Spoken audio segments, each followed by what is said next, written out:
La réalisation de l'utopie néolibérale, ça n'est pas le moins d'État, ça n'est pas la disparition de l'État, c'est le moins d'État en matière économique et sociale, c'est le laisser-faire et le laisser-passer en matière de travail, en matière de régulation du marché du travail, en matière de mobilité des capitaux, mais c'est de l'autre côté plus d'État, un État intrusif et paternaliste, un État qui se traduit par une réduction, voire une privation des libertés, du côté notamment de ceux qui sont condamnés au salariat précaire. Et le véritable enjeu des bêtises qu'on entend aujourd'hui dire autour des violences urbaines, etc., ce n'est pas la délinquance. Le véritable enjeu de ce nouveau discours sur la sécurité qui monte, c'est de légitimer le passage d'un traitement social à un traitement policier et pénal de la misère,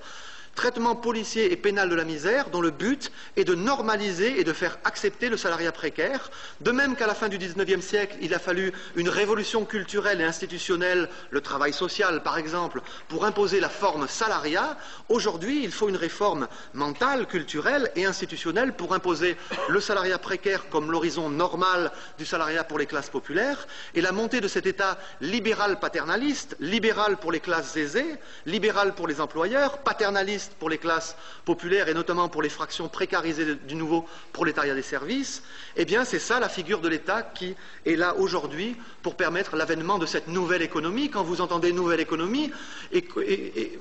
demandez à la personne qui vous parle de cette nouvelle économie qui nous vient d'Amérique, de quelle nouvelle économie parle-t-il? De la nouvelle économie de Microsoft, des ordinateurs et de l'Internet, ou de la nouvelle économie des pénitenciers et de Corrections Corporation of America? Merci.